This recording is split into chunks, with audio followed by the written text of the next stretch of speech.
Part of our general election coverage, BBC News has been talking to young people around the country, many of whom have their first opportunity to vote this year. Among them are those who support particular parties and those who don't support any at all. Well, Nomia Iqbal is with several young voters at the BBC's Broadcasting House in central London. Nomia. Yeah, well, we've been watching the last Prime Minister's questions here with 6 young voters from Generation 2015, and here they are with us. They were watching that last PMQs. Keisha, I'm going to come straight to you because you've never seen it before, have you? No, I haven't. What did you think of it? I felt like it was something like a football match. Why did you feel that way? I just felt like the energy in there was really sort of, yeah, come on, and it was sort of unprofessional, and I wasn't really comfortable watching it because I didn't feel like these people could sort of determine my future in the UK. Mel, I'm going to come to you because there was one point, obviously the comments that David Cameron made earlier this week to the BBC about not seeking a third term were brought up by Labour leader Ed Miliband. You kind of rolled your eyes when they seemed to go back and forth with each other on that one.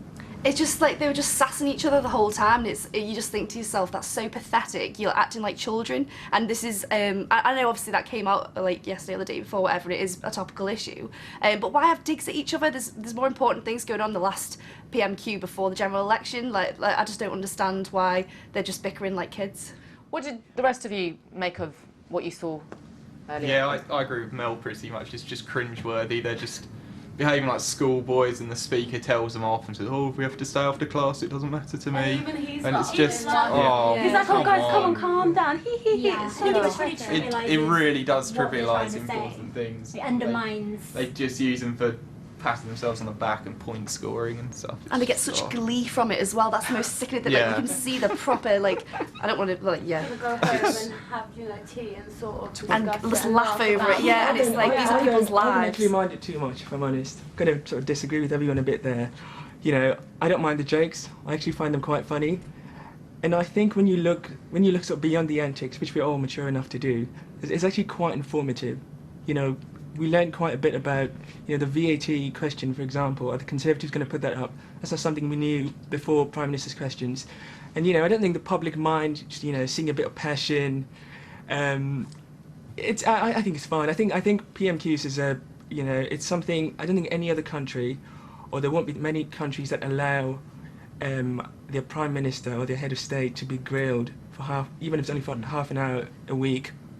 I don't want to do it. But these are people's lives. Yeah, Do you know what I mean? Like, why are they having a laugh when there's people who are homeless, there's people who are starving, and they're just there laughing because they've got fat paychecks at the end of the day. That's what really annoys me, because it's like it's a massive joke, but it's not a joke when we've got high levels of unemployment, high levels of homelessness, and the people who are the poorest are suffering the most. Precisely, and don't understand these things, don't understand the joke, they don't understand the debate. Like, is it something you followed for a long time? Have you watched it before today? And occasionally. Are you quite involved in politics and what's going on? Oh yeah, I'd say that I know what's happening. I haven't read all the manifestos. I think you have, Royce, haven't you? Well, they've not been released yet, but I've read most of the website points. I think Mel and Keisha are absolutely right. These people are on salary at the minute. They're paid to just stand there and rip into each other, which is, from a public point of view, it's unacceptable. We shouldn't be paying for that. But at the same time, it is informative, as Kojo said, and also, as I mentioned earlier, it's bringing politics to the masses. How many times you log into YouTube or the BBC website and you see clips from PMQs? Even though, as Keisha said earlier, it's sort of on during working hours. Well, I want to pick up on that point because politics is a noisy business. There's a lot at stake, and actually, it's that one time where you do see politicians being a bit passionate, and I know you think it's immature, but otherwise it'd be quite boring. Do you think there's an argument there that that it has to be this way to a certain extent? No, you're absolutely right, because I think a lot of us would have just lost interest if it was just mundane chattering, telling people what they're actually going to do, and putting the jokes aside. Nobody'd be interested in that, really, Throw some would they? sparkles and some fireworks in them, take it seriously, do you know what I mean? Like, they can't just joke about things, and it seems like they've spent more time sitting at home at midnight pre-writing some sassy comments to each other rather than actually concentrating on what is actually happening in the economy. Mel, I'd come back to you on that then. What would you like to see change then? What do you think they could introduce at PMQs to make it more accessible and more interesting for someone like you? Well, as was mentioned, don't put it on a, what day are we on? Wednesday? Wednesday at like 12:30, like 12. It just seems like an odd time to do it. But that's a whole other thing with like voting times and stuff as well. But also, I don't know, like, maybe Could there be some sort of? Would you want to?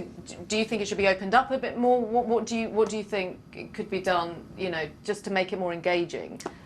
Yeah, definitely I think more opened up, because you can tell it's all like predetermined questions. They've had a chance to research it and stuff, and it's like you might as well just write that in an essay and just hand it out, because apart from the jokes and stuff, that's basically what it is. Yeah, opening it up, making it more for like the members of public and stuff, getting them to come and ask some questions, throwing a few curveballs, rather than just saying, oh, by the way, you're in my party and you're doing really well, can you tell us more about that? It's like, oh, come on. Just repeating the keyword long-term economic plan. It just it drills it into you. So by the time I leave this building, I think that's all I'm going to be able to say. You know, it doesn't make me want to vote for that single party anymore. Okay, it just, interesting. I think all it does is make it more difficult for regional MPs to kind of raise issues that are important. Like Andrew Percy had to use long-term economic plan to raise the issue of rural broadband. You know, it's not fair on MPs that do want to actually raise these issues, because they don't get a chance unless they're actually asking something that the Prime Minister wants to answer. I think the annoying thing is it is entertaining, all the theatrics and stuff. It makes it a bit of a guilty pleasure, because it is funny when David Cameron's sort of throwing his one-liners at Ed Miliband and stuff. But I sort of, when you hear all the jeering and stuff, I don't think it's passionate. It just gives an overwhelming sense that they don't really care. Yeah. They just want to use things for point scoring, and it's a bit insulting, really. I want to ask you guys about representation. When you look at all the politicians that are sitting there in PMQs, what do you think about them? What do you think about the people that you're actually looking at visually? The majority seem to be white, male, middle-aged or older, suited people. They're not from the sort of backgrounds that we're from. They're not the sort of people that you see on the streets every day.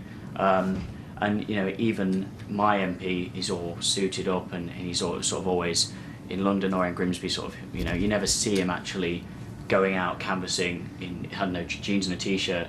I don't feel like any of them are people I can relate to. Yeah.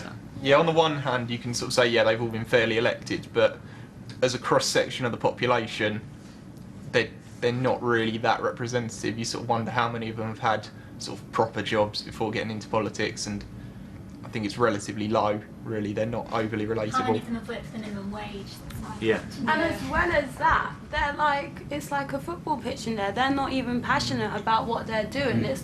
It doesn't even feel like they're trying to represent you because of their attitudes.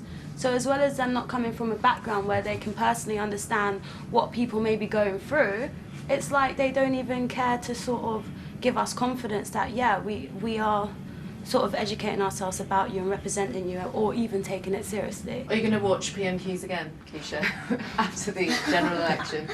I am, only because I'm trying so hard to educate myself and not be one of those young people who's like, do you know what, they think it's a joke, so I think it's a joke. I don't think that's the right thing to do, but I don't think they're doing anything to help me want to learn. That's great. Thank you so much, guys. That's the viewpoint of our young voters from Generation 2015 on the last PMQs. We'll be back in a couple of hours, but for now, back to you. Lovely, Nomia. We'll see you then. Thank you.